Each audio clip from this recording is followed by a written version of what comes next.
Canon claims the top 3 spots in camera sales, displacing Sony, dominating the top 10 with 4 cameras. What does this mean?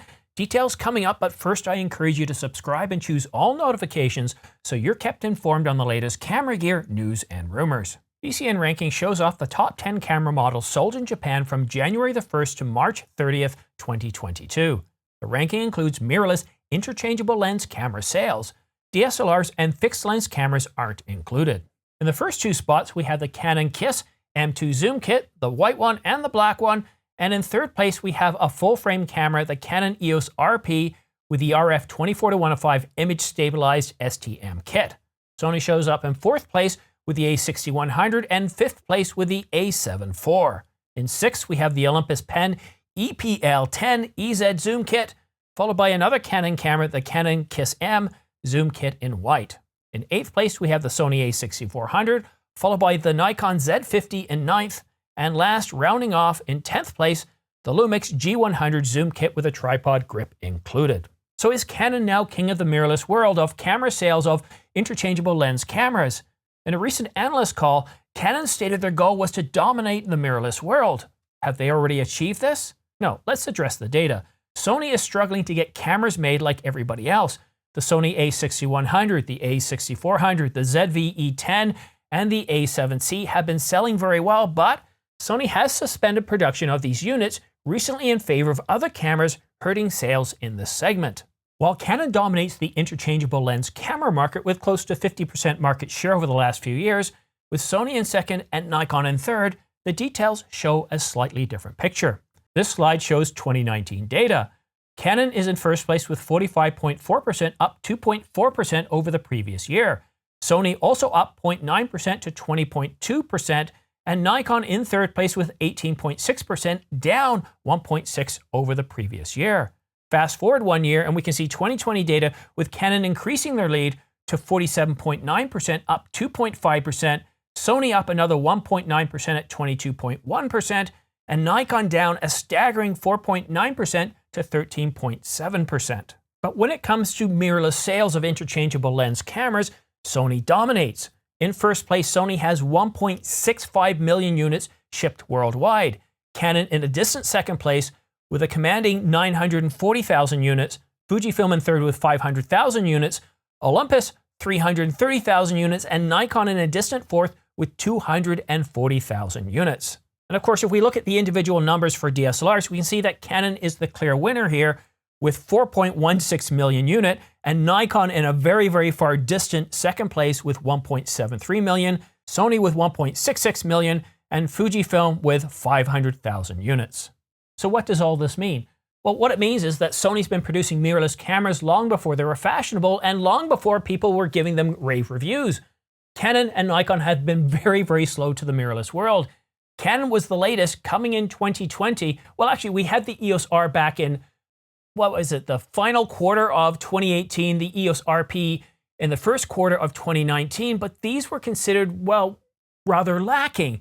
When compared to the competition, mostly being Sony, they were seen as, well, barely able to keep up. They were behind the times, even though they were newer cameras.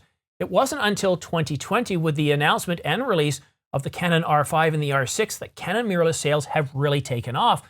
Canon finally addressed the elephant in the room and has committed all their resources to their R system, their RF mount, their full-frame mirrorless system, and the R5 and the R6 are still in high demand today. Nikon has also done a much better job of producing mirrorless cameras, the Z6, the Z7, the Z6 Mark II, the Z7 Mark II, and the recently announced and released flagship full-frame mirrorless camera, the Nikon Z9, which is also selling very, very well. But outside of Canon and Nikon being slow to the mirrorless world, we've also had a huge amount of production-related issues starting in 2020 with materials, parts, labor, everything, shipping channels, and it's a challenge for every company. In every video I put out, there's somebody knocking Canon for the inability to release cameras in a timely manner. They're also knocking Sony or Fuji or everybody else because everybody's suffering the same degree. They're unable to get products out the way they want to. They're having to take certain cameras that are selling very, very well, like the a6100, the a7C, and saying, okay, let's stop production on these so that we can get these other high-margin cameras out. And it's affecting everything. It's affecting everybody. So this is also affecting this top 10 list here. But at the end of the day, does this really matter? Do we really care? Well, I love top 10s because what they do is they give us an idea of what's selling well, what people are able to pull off the shelves, and what people are using. I look at my analytics and I get to see which videos do really well, and that tells me what people are interested in. So I can tell you without even looking at any of these numbers that Canon is number one. Whenever I put out a video about a new Canon camera, it does orders of magnitude much better than anything else, with Sony in a close second and Nikon in a close third with the Nikon Z9. Outside of that, other certain cameras like the GH6 are also very popular, and those videos do well as well. But when it comes to other camera makers like Fuji, especially the X-H2 and the X-H2S, well, they're performing well. They're not performing in the same league as Canon. And you can see from this look here, seeing how many views for video, you can see that when it's a Canon video, it does so much better more. We're over 10,000 views, or in the first day, we're up to about 8,000 views. Whereas looking at Fuji, you can see even after several days, they're barely pushing past 3,000 views. So I know which ones are selling well. I know which ones are in demand. And whether we're looking at BCN, whether we're looking at SEPA, these are numbers showing us data of how well cameras are selling. That doesn't mean they're selling well because there's a huge demand for them. That just means that they're selling well because there are units available for people to buy. The R5, the R6, the Z9, and I can go on. The list of these cameras that are very, very popular, that are selling very, very well, are constantly out of stock. It's hard to find them. Even today, 2 years, almost 2 years, I'd say a year and 3/4 after the announcement and release of the Canon EOS R5, it's still hard to find in some markets. The A6100, I mean, it doesn't matter what you're looking at buying today, cameras, memory cards, storage, cars, appliances, everything is in short supply. Everything is difficult to purchase. And even clothes. I've had trouble going into store to buy clothes. Recently been buying a lot of old memorabilia regarding 80s metal bands. And sure, they have the t-shirts in the stock, but very, very, very often, all the popular sizes are completely gone. And they say, yes, we're trying to get more in. It's taking time. Everything is affected.